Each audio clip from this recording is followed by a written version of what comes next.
Hey everybody, welcome here to another installment of Disgruntled. Quite an interesting one.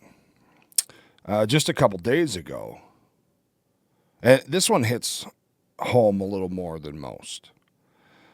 Just a couple days ago, Kamala Harris, as we all know, selected our governor for Minnesota, Tim Walz, to be her running mate, to be the vice president nominee for the Democratic Party.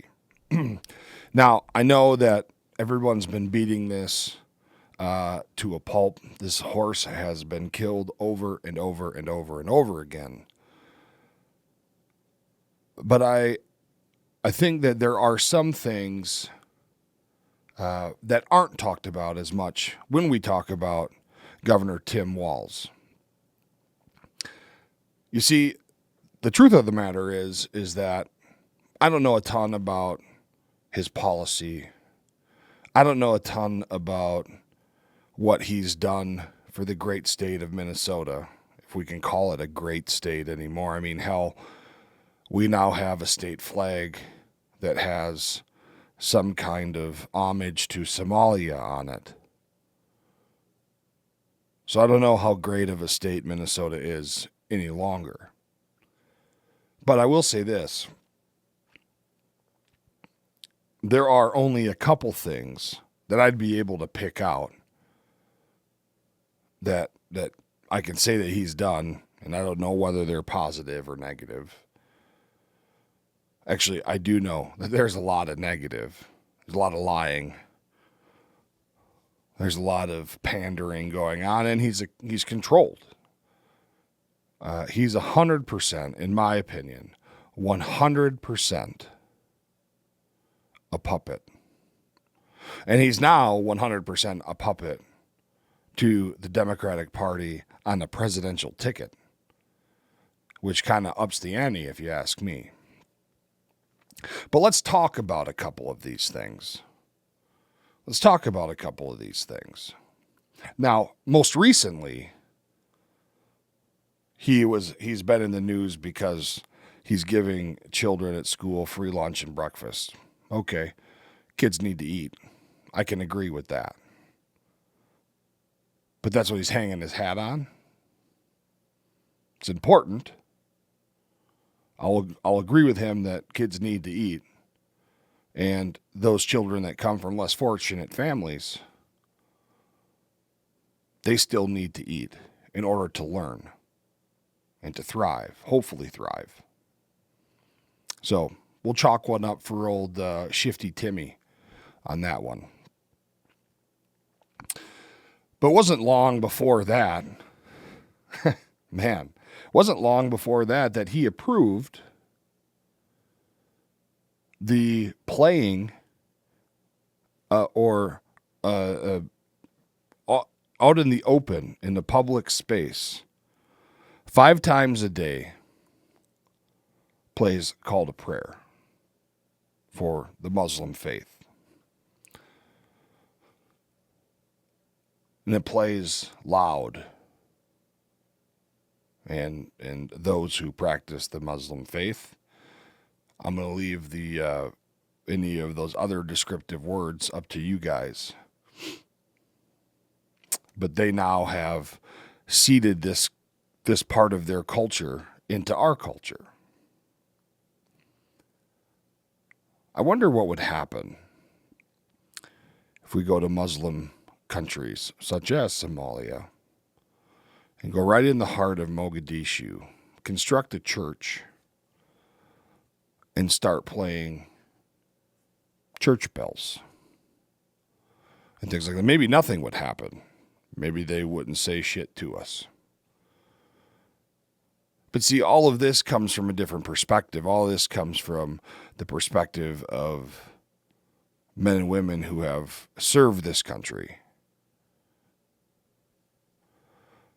And when I hear the call to prayer, it doesn't automatically make me think negative things, because I think that there are many people of Muslim faith that are good people. But it does remind me of a time in my life when I was fighting for my life. And we as a team, as a country, or as a military force, we're fighting for our lives all the time, collectively, one way or another. So that type of thing kind of irks me, because these are the same people that will take Christianity and God and your beliefs out of the school system. The separation of church and state. We're going to take God out of the schools, but we'll throw in the Muslim faith for any community members that choose to follow the Muslim faith. It's an interesting dynamic, I think. And so other than that, there isn't a whole lot about policy things that I think that I could name. And I'll be the first to admit, I'm not following Tim Walz much. Hardly at all. I have trolled him a couple times on Twitter, but who is Richard Leonard to Governor Walz? He doesn't give a shit who I am or what I got to say, but I'll still do it. Maybe sometimes it helps me to feel better. But this is also the same guy who, shortly after George Floyd died on the streets of Minneapolis to a drug overdose, a fentanyl overdose. This is the same guy who, when the 3rd precinct in Minneapolis was being attacked, set on fire, cops were being hit with bottles full of urine and God knows what else. This is the guy that chose to make the call, along with Mayor Fry, Jacob Fry, mayor of Minneapolis.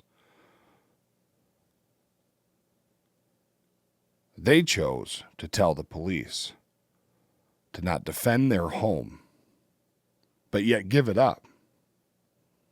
Let them have it. And so for people in the veteran community, in the military community, for people in the law enforcement community, for sure,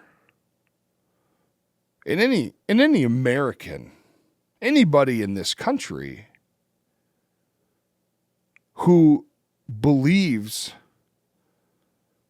that we defend our home, that we don't give up our ground,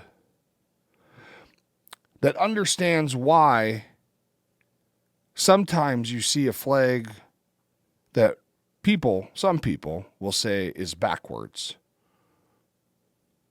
Sometimes when you see a flag and the stars are pointed forward, that's for a good reason. On military uniforms, you will see the flag on the shoulder of military members with the stars pointed forward.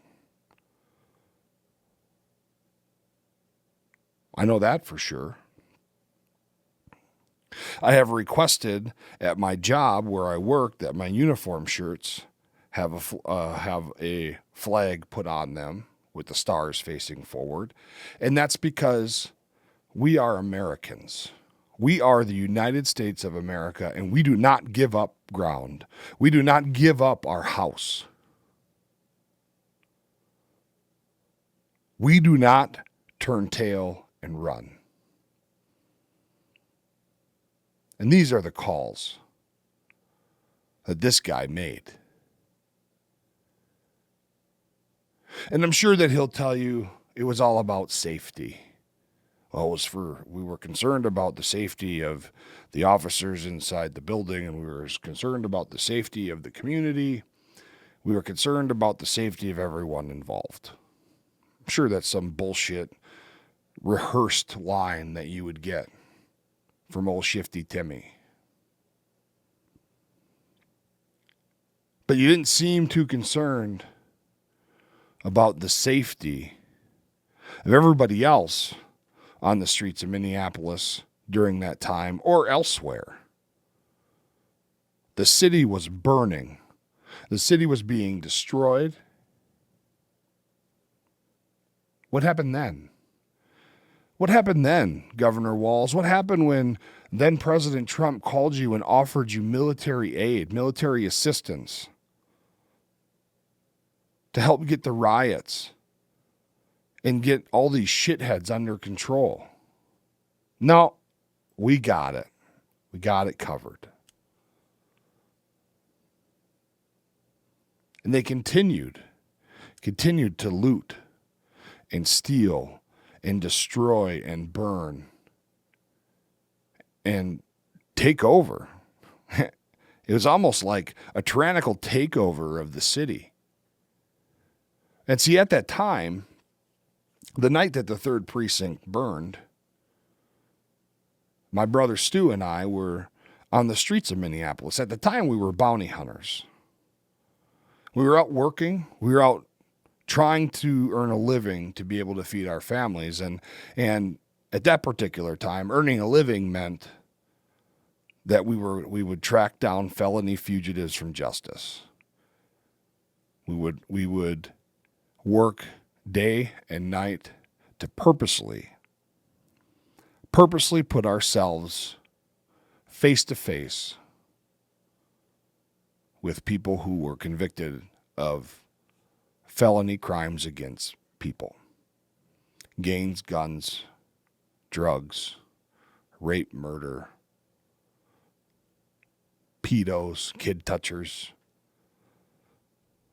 You see, we had built our business to take on the cases that were more serious. The cases in which the defendant, the fugitive, once it reached us, they were fugitives, had a whole lot more incentive to run, a whole lot more incentive to get the hell up out of Dodge, because they knew they were going to go sit down for a while if they're found guilty. And a lot of these folks know when they're guilty or they're innocent.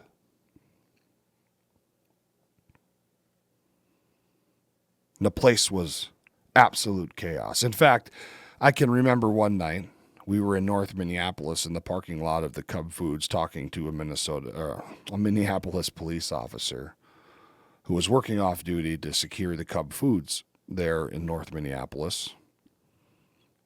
And we were investigating a young man, and just so happened to be his whole crew, his whole group of buddies, because they all rolled together. We had a lot of help from the streets. We had a lot of help from people who are very tech savvy. And we were able to figure out that these young men, who were younger than the age of 25, but older than the age of 18, of course, were daily making plans with each other to go downtown and loot the Foot Locker, loot all the stores in Dinkytown, loot all the stores in City Center. They were making plans to go destroy somebody's business, to go destroy something that people have worked their whole lives to build, no matter how big or how small. And it happened for days. And when the help was offered to Governor Walz, his response was, "Nah, we got it." And now, knowing what we know now, and him being the inventor of the word weird, I guess, it was probably because he doesn't like Donald Trump. He wasn't going to get into bed with Donald Trump. What would that look like to his voters? What would that look like for a re-election campaign? Never mind that the city's on fire. Never mind that there are people getting hurt and losing their lives, their livelihoods, their property. The merchandise that they've put everything on the line to have in their stores to sell people in order to make a living, a business. Nah, we got it. We got it, sir. Now, I was also in the Minnesota National Guard. I also served at the same time Governor Walz served in the National Guard. We did not serve together. We never served together. But we were in the organization at the same time. So therefore, we know a lot of people. Probably some of the same people. And I, for sure, knew a lot of people who were mobilized during all this chaos. They were mobilized and they were held up in parking garages and they were held up in convention centers and God knows where else. And they never really had a very clear mission. I think a few units did, but a lot of the folks that I talked to said that they didn't really do anything. They didn't do much. The workday was short. They weren't able to do much other than stand around and be a show of force. There were a couple incidents where the National Guard got involved. I think there was even one incident where a National Guardsman had to use his weapon.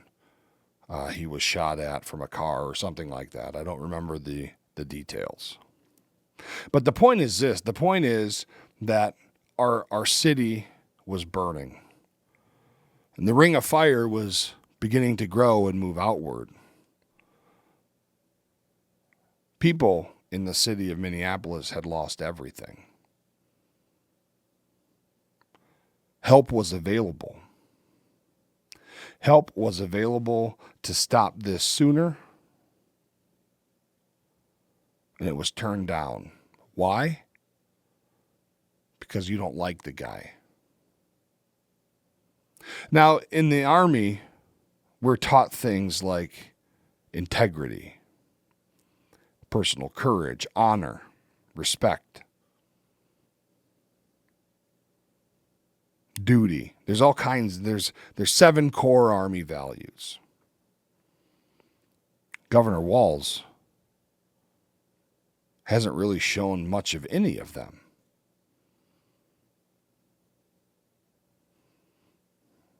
And yet, not only did he get reelected, but now he's running for vice president. And I'll tell you what, folks, he is the last person.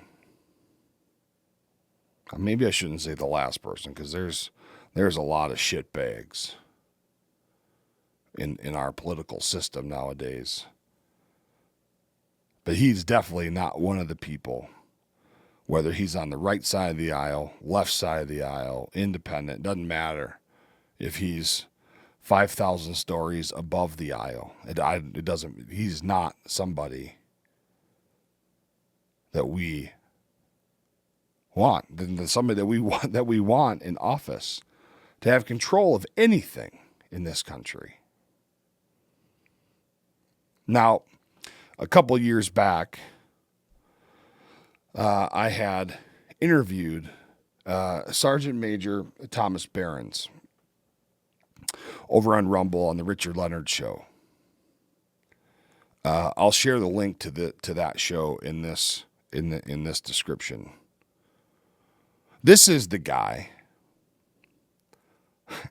Sergeant Major Behrens is the guy that replaced old Shifty Timmy when Tim Walz decided to turn tail and run from the military. You see, we were given orders the Minnesota National Guard, were given orders to deploy to Iraq. At some point in time, Tim Walz decided he didn't want to go. Wasn't going to go. Now, this man claims he was a command sergeant major. Sergeant Major Behrens, Mr. Thomas Behrens, claims that Tim Walz was never promoted to the rank of sergeant major. I don't know. I wasn't there. But I'll tell you one thing.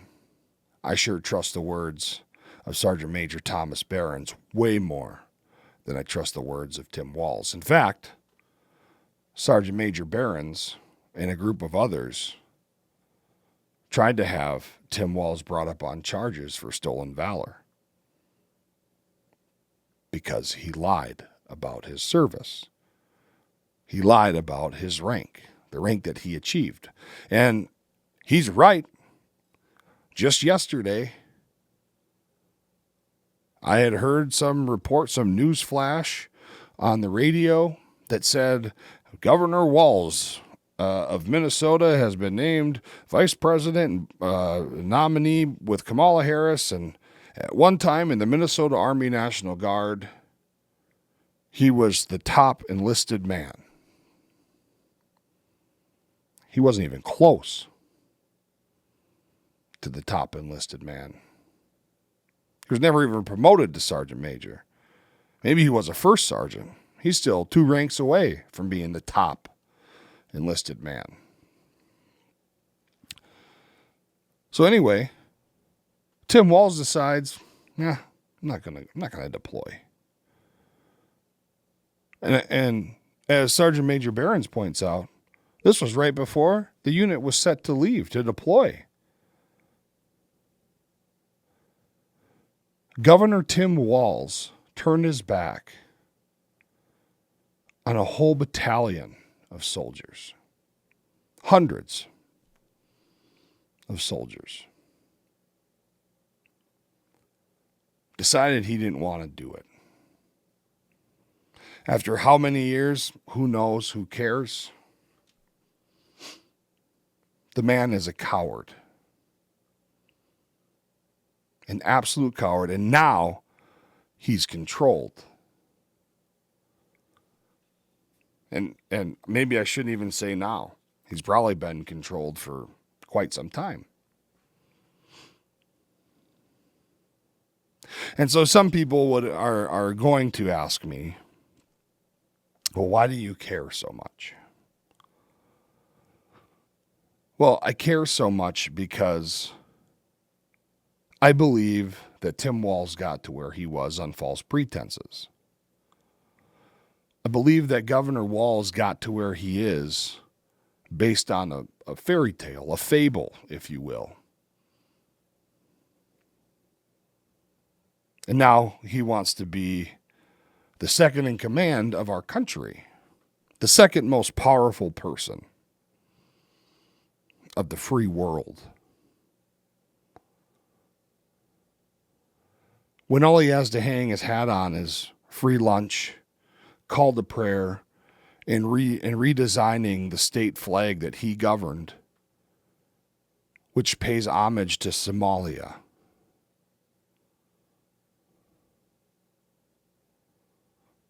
Now, I'm sure that many people on his side of the aisle will go down a list of all these positive things that he's done.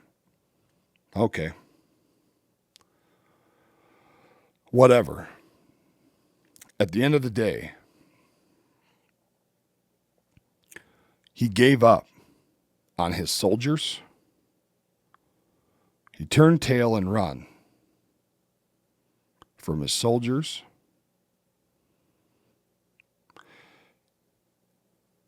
He made the call to tell a building of police officers to give up their home, to turn tail and run.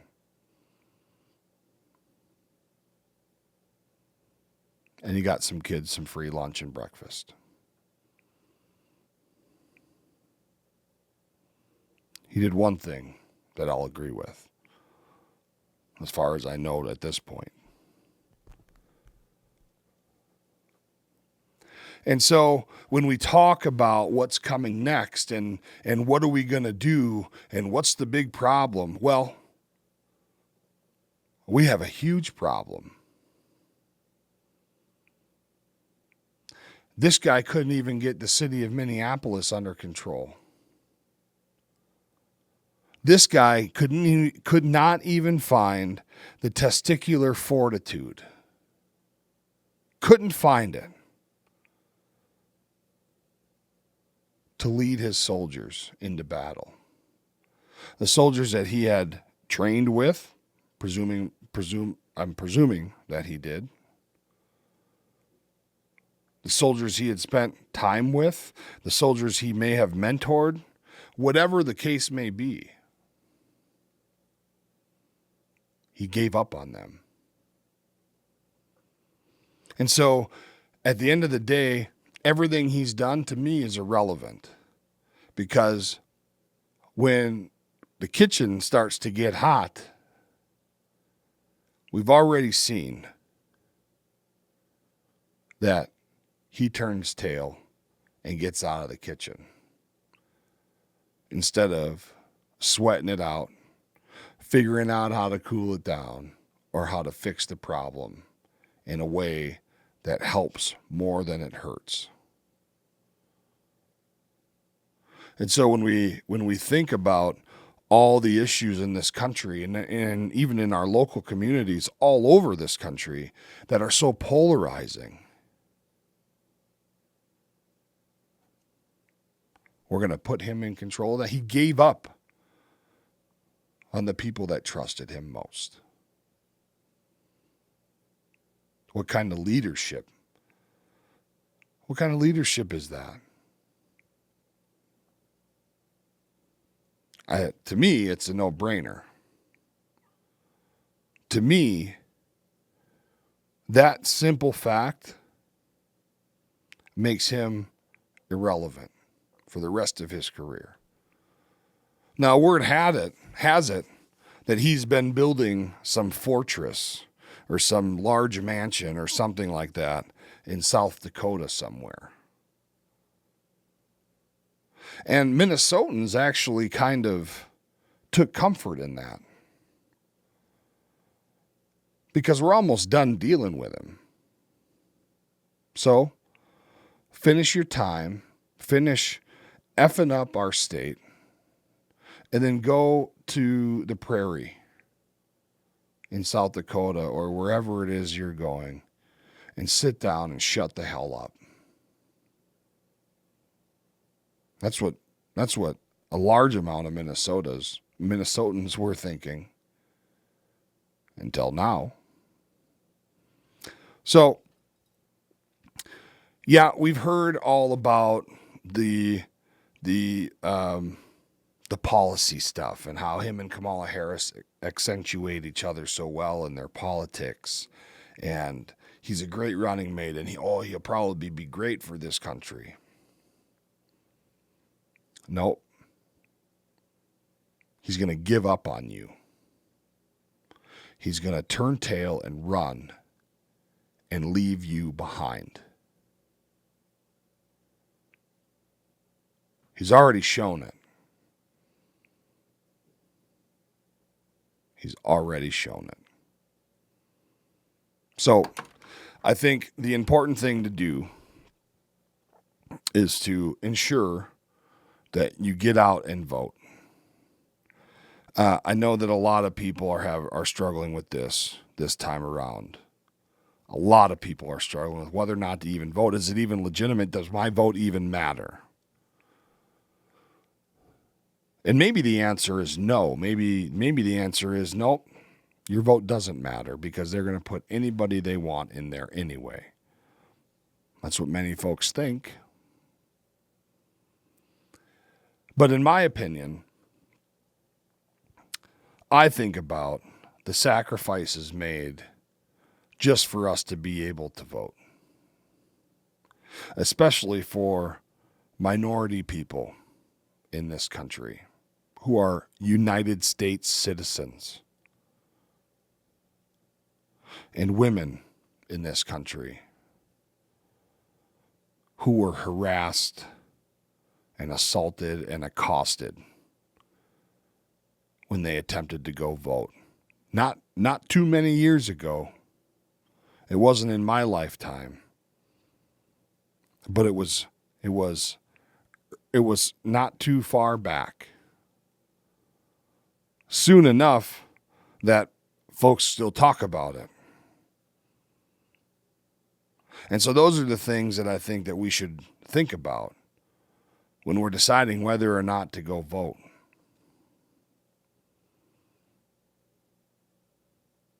Be counted. Show up. If you don't like the candidate, don't vote for them. Who you vote for is your business. Write in a vote. Vote for the guy that has no chance to win. But at least be counted. Some people will tell you that not voting for one of the two that has a chance to win is a wasted vote. I say screw that.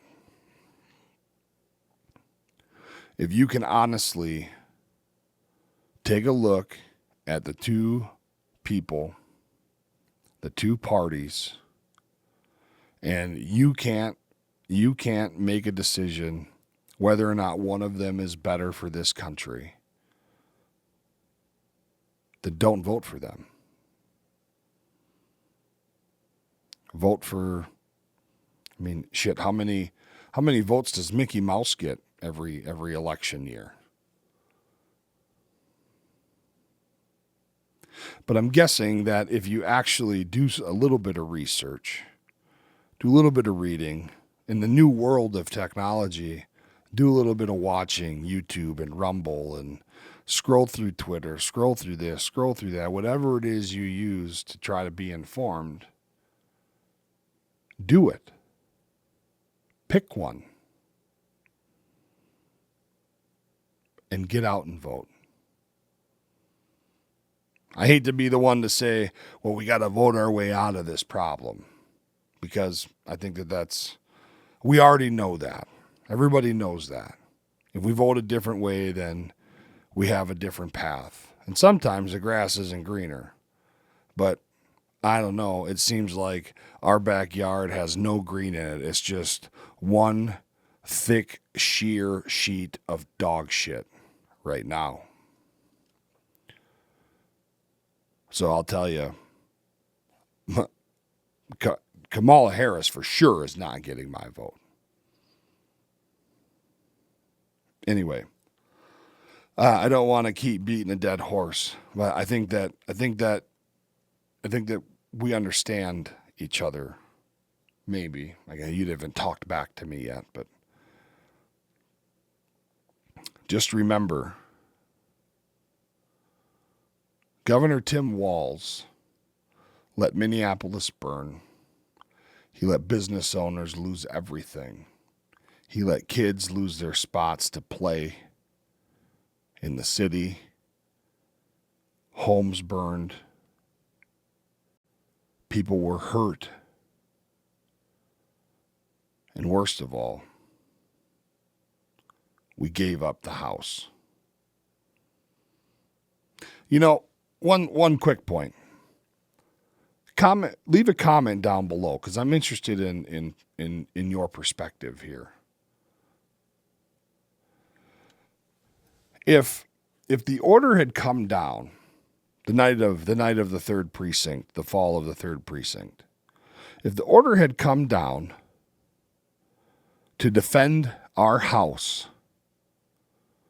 and the help of the military would have been used and the handcuffs on the police would have been taken off to bring back some kind of law and order to a lawless mob of people,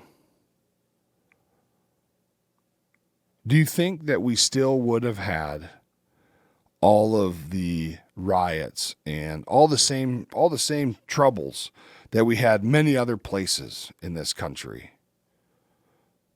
In Seattle, in Portland, in California, in New York, all over the place. Do you think that that would have caused people around this country to think, yeah, we probably should just cool out maybe, or maybe take a different approach? Do you think that it would have lessened the amount of police officers who were ambushed and killed, firefighters and paramedics who were called to ambushes, fake calls, and when got there, they were either seriously life-altering injured or killed? All these tragic things that happen, would they have been less if we would have stopped it when it started, instead of letting it play out and letting the whole country see that, hey, in Minnesota, where George Floyd died on the pavement because he was a dummy and ate these drugs, this fentanyl. Now everyone wants to burn the place down. And since when does any law enforcement agency in this country allow anybody to take over part of your city and then assault you when you get into it, like they did at George Floyd Square?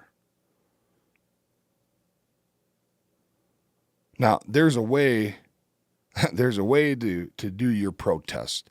There's a way to have your demonstration. That ain't making it. Anyway, thank you for being here. If you like what we're doing, please think about dropping us a like and a subscribe, and share this with people. Share these videos with folks. We got some big things coming. As I say every week, we have big things coming. We have a whole list on this whiteboard, but we got to build it first. And so we're working diligently on that, and we're making small steps, which is progress. But we could really use your help, and all we need is a subscribe and a likes and those types of things. So thank you very much. We will see you next week. And don't forget, also in the description, my interview of Sergeant Major Thomas Behrens will be in the description. It's over on Rumble. The Richard Leonard Show is over on Rumble. Hey, we're at like 123 weeks in a row now. So we're doing pretty good over there. We're trying to build this one too. So we will see you guys next week. Thanks for hanging out with us. Embrace the suck. Good night.